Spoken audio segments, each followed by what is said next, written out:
आइए आज शुरुआत करते हैं सर्वनाम की। सर्वनाम क्या है? हम लोग कहेंगे नाम के स्थान पर आने वाले शब्दों को सर्वनाम कहते हैं। ये तो हो गया साधारण परिभाषा कि भाई राम, श्याम, गीता, सीता, इन सब की जगह अगर हम क्या बोलते हैं, ही, शी, इट या फिर वह, है ना, मैं, अपने नाम ना लेकर मैं बार बार बोलूं, ठीक है, वह बोलूं, वे बोलूं, ये सभी चीज बोलूं तो सर्वनाम कहलाता है। सर्वनाम एक विकारी शब्द है जो कि दो शब्द से मिलकर बना है, सर्व और नाम से। सर्व का अर्थ होता है सबका और नाम का अर्थ होता है नाम, तो भाई सबका नाम, ठीक है। अब सबका नाम तो हम लिख नहीं सकते पूरे क्लास में, अगर आप लोग हो तो मैं क्या कहूंगा, तुम लोग शांत रहो, तो मैंने तुम का प्रयोग किया। आप लोग चुप हो जाओ, आप लोग फालतू कमेंट मत करो, तो आप तुम ये सब क्या है, सर्वनाम है। मैं आप लोग का नाम नहीं ले सकता, आप लोग ढेर सारे हो, समझ रहे हो बात को। तो सर्वनाम का प्रयोग किसी विशेष व्यक्ति के लिए नहीं, बल्कि संज्ञा शब्दों की पुनरावृत्ति को रोकने के लिए। संज्ञा मतलब आपका नाम, तो आपके नाम को बार बार ना लेना पड़े इसलिए हम लोग क्या लेते हैं, सर्वनाम लेते हैं। जैसे हमने कहीं पर आया ऐसे कि अपने फ्रेंड के ऊपर क्या लिखो, ऐसे लिखो, तो तुम लिखोगे कि भैया श्रेया इज माई फ्रेंड, है ना, Mohit is my friend, Rohit is my friend, Priyanshi is my friend, ठीक है। ये सब हम लोग नाम लिख रहे हैं। अब नाम लेते लेते हम लोग लिख रहे हैं कि मान लीजिए हमने श्रेया लिखा, Shreya is my friend, Shreya goes early gets up early in the morning, Shreya goes to school every day, Shreya is the monitor in the class. बार बार श्रेया श्रेया श्रेया लिख रहे हैं, अजीब नहीं लग रहा है? उसके जगह ही हम लोग क्या लिखते हैं, फिर शी लिख देते हैं या फिर वह लिख देते हैं, बस वैसे ही। तो संज्ञा के स्थान पर आने वाले शब्दों को सर्वनाम कहते हैं, जैसे मैं, तुम, आप, वह, ये सब। लेकिन एक्चुअली पेपर में ये तो आता नहीं है, एक्चुअली पेपर में आता है इसके टाइप से क्वेश्चन। आइए टाइप्स की शुरुआत करते हैं। प्रयोग की दृष्टि से सर्वनाम के 6 भेद होते हैं। पहला पुरुषवाचक सर्वनाम, याद रखिएगा, पहला पुरुषवाचक सर्वनाम, निश्चयवाचक सर्वनाम, अनिश्चयवाचक सर्वनाम, संबंधवाचक सर्वनाम, है ना, इसमें संबंधवाचक लिख दिया है, याद रखिएगा संबंधवाचक, सब लोग याद रखिएगा क्या होगा यहां पर, संबंधवाचक, संबंधवाचक सर्वनाम, हम तो और गंदा लिख रहे हैं, संबंधवाचक सर्वनाम, है ना, संबंधवाचक सर्वनाम। आइए इसको याद करने का प्रयास करते हैं, आप लोग घबराइए मत। फिर उसके बाद प्रश्नवाचक और उसके बाद निजवाचक। फिर से याद कर लेते हैं, तो एक अनिश्चय और निश्चय है, एक निश्चय निश्चय, एक पुरुषवाचक, एक संबंधवाचक, एक निजवाचक और एक प्रश्नवाचक। बहुत सिंपल है, फिर से देख लो, ऊपर नीचे आप कर सकते हो, कोई दिक्कत नहीं।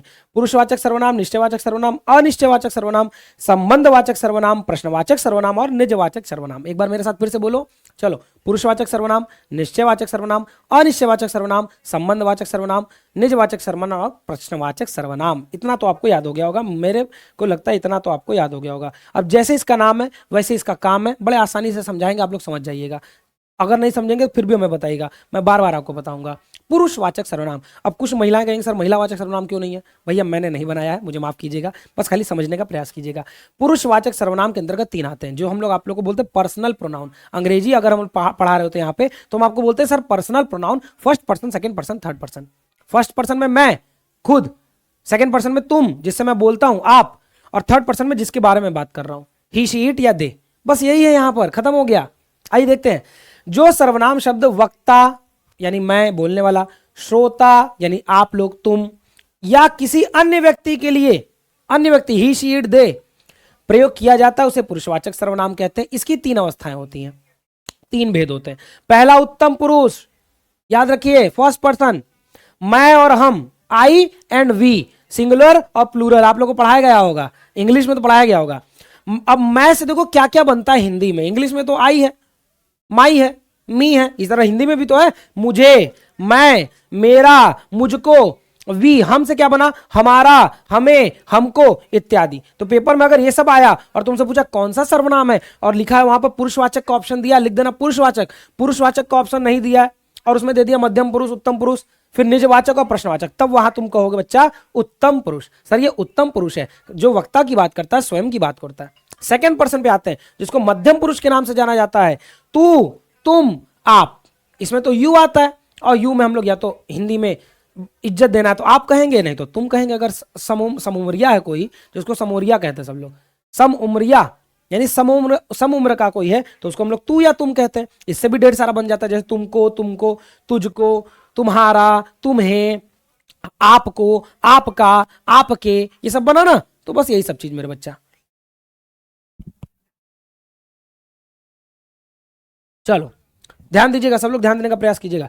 अन्य पुरुष जिसको हम लोग क्या बोलते हैं, अदर या थर्ड पर्सन, जिसमें क्या क्या था, ही, शी, इट और दे, प्लूरल के लिए दे और सिंगुलर के लिए ही शी इट। तो देखो यह वह ये वे ये सब हो गया। अगर यह वह है तो ही शी इट है, और अगर वे लिखा है तो दे है, यानी यह। अब देखो कोई आदमी है लड़का तो उसके लिए वह, उसका, उसने, लड़की है तो उसकी, है ना, उसने, उसका, उनका, और ढेर सारे लोग हैं तो उनका, उन्हें, यही सब तो है। पूरा हिंदी और इंग्लिश सेम टू सेम है मेरे दोस्तों, बिल्कुल परेशान होने की बात नहीं है। क्या पुरुषवाचक सर्वनाम आपको समझ में आया? 3 लोगों की बात होती है उत्तम पुरुष में, आई एंड वी। फिर से आपको बता देते हैं, अंग्रेजी में यहां लिख के बता देते हैं यार, तुम लोग कहां घबरा रहे हो। लो तुम लोग को इंग्लिश में बता देते हैं, ऐसे टेबल बनाओ, समझे? घबराने की बातें नहीं यार, जिंदगी में घबराना नहीं चाहिए। तो देखो ध्यान से सब लोग, अब देखो ध्यान से, देखो मैंने यहां पर लिख दिया फर्स्ट पर्सन, सेकेंड पर्सन और थर्ड पर्सन, ठीक।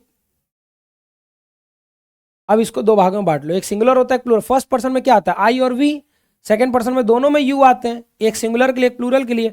और थर्ड पर्सन में आता है ही शी इट, सिंगुलर के लिए ही शी इट, और प्लूरल के लिए आता है दे।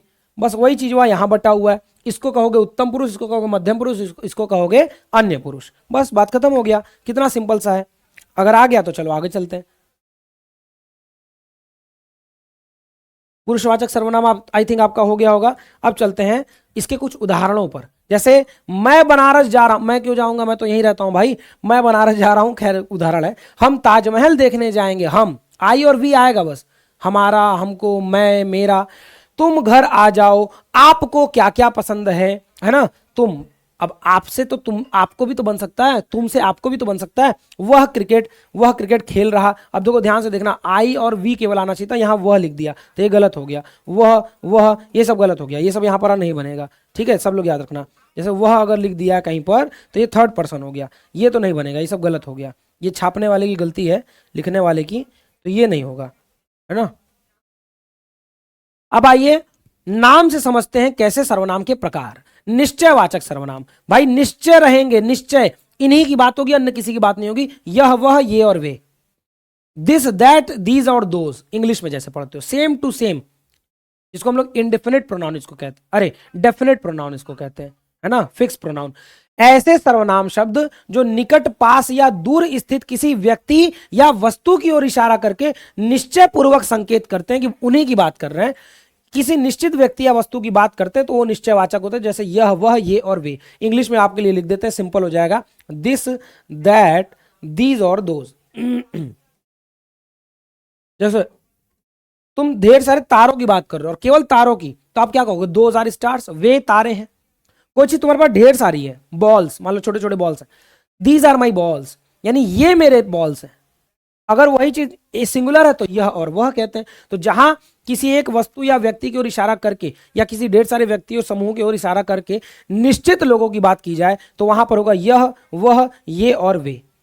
जैसे वह बहुत अच्छा लड़का है, हम उस लड़के की ही बात कर रहे हैं केवल, यहां हम वह किसी और की बात नहीं कर रहे हैं कि थर्ड पर्सन हो जाएगा। यहां ये वह बिल्कुल सही है।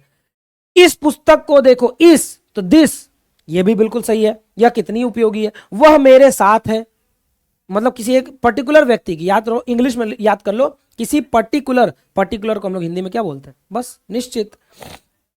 आई होप समझ में आया होगा। अनिश्चयवाचक सर्वनाम में कुछ भी निश्चय नहीं रहेगा, यानी हम लोग नाम की जगह ऐसे शब्दों का प्रयोग करेंगे जो हमारे मन में संकेत डालते हैं या अरे हमारे मन में शंका डालते हैं कि कितना क्या। जैसे ऐसे सर्वनाम शब्द जिनका किसी निश्चित व्यक्ति या वस्तु का बोध नहीं होता, किसी निश्चित व्यक्ति या वस्तु का बोध इससे नहीं होता, उसे अनिश्चयवाचक सर्वनाम कहते हैं। जैसे कोई, जैसे कुछ। मेरे पास कुछ रुपए हैं, मुझे नहीं पता कितने, रुपए का नाम लग देते हैं कि 200 300 400, लेकिन नाम की जगह पर मैंने सर्वनाम का यूज किया, कुछ रुपए हैं। मम्मी दरवाजे पर कोई खड़ा है, अगर उनका नाम मुझे पता होता मैंने नाम लिख देना था, लेकिन नाम की जगह आने वाले शब्दों को सर्वनाम कहते हैं। कोई खड़ा है, अब वो कोई कौन है मुझे नहीं पता, तो मैंने बोला मत दरवाजे पे कोई खड़ा है। दूध में कुछ पड़ गया, कोई आपसे मिलने आया, देखो बाहर कोई आया है, ये सभी शब्द क्या है? अनिश्चयवाचक सर्वनाम है। क्या आपको समझ में आया? तो कमेंट करते रहिएगा। चलिए संबंधवाचक पढ़ते हैं। राधे राधे पूनम जी, बहुत बहुत स्वागत है। संबंधवाचक सर्वनाम में एक का संबंध दूसरे से जहां पर तय हो, संबंध मतलब ये नहीं कि सर आप बता रहे शादी ब्याह का बता रहे हैं क्या? नहीं बच्चा, शादी ब्याह का नहीं बता रहे, ऐसे शब्द को बता रहे हैं जो दूसरे शब्द को जोड़े, जो दूसरे शब्द को जोड़े। जैसे ऐसे सर्वनाम जो किसी दूसरे संज्ञा या सर्वनाम से संबंध स्थापित करें उसके लिए प्रयोग किए जाते हैं, उसको संबंधवाचक कहते हैं। जैसे जो और सो, जो करेगा सो भरेगा, तो जो का करने वाले से और भरने वाले से दोनों को जोड़ रहा है, जो करेगा सो भरेगा। जैसी करनी वैसी भरनी, जिसको भी यह सवाल आता है वह सामने आ जाए, तो दो सेंटेंस हो रहा है और वह क्या कर रहा है, जोड़ रहा है इसको। वह का मतलब ही क्या, प्रोनाउन हुआ। तो जिसको ये सवाल आ रहा है वह सामने आ जाए, तो यहां जिसको और वह क्या है, जिसकी और उसकी। जिसकी पैंट में मुझे टॉफी मिली, उसकी टॉफी जब्त हो जाएगी। क्लास में बच्चे टॉफी खा रहे थे, मैडम ने ये बात बोल दिया, ला भैया, तो जिसकी और उसकी, ये क्या कहलाया, ये हमारा। अब आप कहोगे सर वह और यह तो आप लोग बोला था कि थर्ड पर्सन है, लेकिन देखो वह के साथ अकेले नहीं, जिसको के साथ अगर वह आए तब की बात कर रहे हैं। आप सेंटेंस ही पढ़ के समझ जाओगे कि जिसकी लाठी उसकी भैंस, तो देखो जिसकी और उसकी आया। जो करेगा सो भरेगा, जैसा वैसा, जिसने वह, जैसी वैसी। बस जहां पर ये सब आए आप लोग आंख बंद करके समझ लेना भैया, यहां पर संबंधवाचक सर्वनाम है। चलो आगे देखते हैं। प्रश्नवाचक सर्वनाम की बात करते हैं, जहां पर हम लोग को नहीं पता कि सामने वाले कोई चीज में क्या है और वहां हम लोग प्रश्नवाचक शब्द का प्रयोग करें। जैसे जो सर्वनाम शब्द संज्ञा के स्थान पर तो आते हैं किंतु वाक्य को प्रश्नवाचक बना देते हैं। तुम्हें क्या खाना अच्छा लगता है, तो खाने के नाम के जगह मैंने क्या लिखा, क्या, क्योंकि मुझे नहीं पता उसको क्या खाना अच्छा लगता है ना। समझे बात को। तुम कौन हो, अब जब वो आंसर देगा तो कौन की जगह अपना नाम बोलेगा, मैं फलाने हूं। तो फलाने मतलब राम, श्याम, सीता, गीता, ये सब क्या है, नामे तो है। तो नाम की जगह मैंने जो शब्द लगाया वही सर्वनाम कहलाता है। तो मैंने पूछा तुम कौन हो, तो कौन क्या है, हम लोग कहेंगे कौन सर, यहाँ पर प्रश्न वो है सर्वनाम। तो लेकिन कैसा सर्वनाम है, प्रश्नवाचक है, बस बात खत्म हो गया। प्रश्न का बोध अगर होता है और इसके अंत में प्रश्नवाचक चिन्ह आता है तो समझ जाना। जैसे क्या, क्यों, कौन, कैसे, ये सब। जैसे आप मुझसे क्या चाहते हैं, तो जो भी मैं चाहता हूं उसका कुछ नाम है। 10 रुपए, 20 रुपए, 50 रुपए, आपसे एक चद्दर चाहते हैं, आपसे एक लौकी चाहते हैं, आपसे चाहते हैं सब्जी बना दीजिए, आपसे चाहते हैं कुछ भी, तो उन सबके नाम की जगह क्या लिखा गया। कोई व्यक्ति खेल रहा है तो हम पूछ रहे कौन खेल रहा है। अब हम टीवी नहीं देख रहे, खाली हम में आवाज आ रहा है कि बैटिंग हो रही है उधर, और हम पूछ रहे मम्मी, मम्मी कौन खेल रहा है, तो मम्मी बताएंगे अरे धोनी खेल रहा है। तो धोनी के नाम की जगह मैंने यहाँ पर क्या लिखा है, कौन, प्रश्न में। तो प्रश्नवाचक सर्वनाम कहलाता, ये कहलाता है, क्या कहते हैं, सर्वनाम। कैसे होगा, अब कैसे की जगह हो गया, पापा बता दिए कि ऐसे होगा, नाम बता दिए। किस से झगड़ा करोगे, तो ये सभी शब्द बच्चा मेरे क्या कहलाते, प्रश्नवाचक सर्वनाम। अब इसमें एक नोट लिखा हुआ है कि प्रश्नवाचक वाक्य में कौन शब्द का प्रयोग प्राणियों के लिए किया जाता है और क्या शब्द का प्रयोग प्राणीवाचक अर्थात निर्जीव पदार्थ के लिए किया जाता है। प्राणीवाचक नहीं होगा, अप्राणी होगा ना, हम लोग कहेंगे। आप सीधे याद रखिएगा, निर्जीव पदार्थ के लिए। क्या अगर है तो निर्जीव के लिए, और अगर कौन है तो प्राणियों के लिए उसका प्रयोग किया जाता है। ठीक है, चलिए इतना बात तो समझ में आया होगा, आगे बढ़ते हैं। आखिरी निजवाचक का अर्थ क्या हुआ, जहां आपका नाम स्वयं है। मैं खुद से ये काम कर लूंगा, खुद, वह स्वयं ही स्कूल जाती है, स्वयं, वह आप ही यह काम कर लेगा, आप ही मतलब अपने आप ही। तो ये सभी शब्द क्या होते हैं, निजवाचक। तो ऐसे सार्वनामिक शब्द जिनका प्रयोग स्वयं के लिए किया जाता है निजवाचक सर्वनाम कहलाते हैं, अथवा ऐसे सार्वनामिक शब्द जो तीनों पुरुषों उत्तम, मध्यम और अन्य में निजता का बोध कराएं वही निजवाचक सर्वनाम कहलाते हैं। जैसे स्वयं, अपने आप, जैसे आप ही, कॉमा, जैसे निज, जैसे खुद, जैसे स्वतः, जैसे अपना इत्यादि। यहां कॉमा नहीं लगा था, मैं अच्छे से कॉमा लगा देता हूं, फिर से देख लो। स्वयं के बाद कॉमा, अपने के बाद कॉमा, आप के बाद भी कॉमा, और आप ही के बाद भी कॉमा। एक आप होता है, मैं आप ये काम कर लूंगा, मैं आप ये काम कर लूंगा, ऐसे भी लोग बोलते हैं। आप ही भी होता है, निज भी होता है, खुद भी होता है, स्वतः भी होता है, बिंदी रहेगा, और अपना भी होता है। ये सब क्या कहलाते हैं, निजवाचक सर्वनाम कहलाते हैं। ये सब क्या कहलाते हैं मेरे दोस्तों, निजवाचक सर्वनाम कहलाते हैं। अब परीक्षा उपयोगी महत्वपूर्ण तथ्य यहाँ पर कुछ लिखे गए हैं, आइए इसके बारे में चर्चा करते हैं। सर्वनाम के कुल 6 भेद होते हैं। कोई और कुछ अनिश्चयवाचक सर्वनाम है, सब, कोई, सब कुछ, कोई भी, कोई और, जो कोई, कोई और, ये सब जहां पर दो एक से अधिक शब्द हो गए उसको संयुक्त सर्वनाम कहते हैं। देखो लिखा है, ये सब संयुक्त सर्वनाम। ये सब परीक्षा की उपयोगी वाले महत्वपूर्ण कुछ फैक्ट्स हैं जो मैंने यहां पर लास्ट में लगा दिए हैं। दामश्रेष्ठ में संयुक्त सर्वनाम नामक पृथक श्रेणी का उल्लेख किया है, छोड़ दीजिए इसको। संयुक्त सर्वनाम स्वतंत्र रूप से अथवा संज्ञा शब्दों के मेल से ही बन जाते हैं। सर्वनाम का रूपांतरण पुरुष वचन एवं कारक के आधार पर होता है। सर्वनाम में 7 कारक होते हैं, इसमें संबोधन कारक नहीं माना जाता है। कारक मैंने आपको पढ़ाया था, कर्ता ने कर्म को करण से संविदा संप्रदान के लिए अपदान से अलग होने का भाव संबंध काकी के अधिकरण में पर संबोधन है अरे, तो ये जो संबोधन है वह सर्वनाम में नहीं होता, हे और अरे इसमें नहीं आता है। ठीक है, हे राम, ठीक है, ये सब नहीं आएगा। यह निश्चयवाचक सर्वनाम, यह और वह, अपना, आप, ये सब क्या स्वयं निजवाचक सर्वनाम है। हिंदी भाषा में कुल 11 सर्वनाम माने जाते हैं। जो सर्वनाम संज्ञा शब्दों के मेल से बनते हैं उन्हें संयुक्त सर्वनाम कहते हैं, याद रखिएगा। सर्वनाम एक विकारी शब्द है, ये भी याद रखिएगा।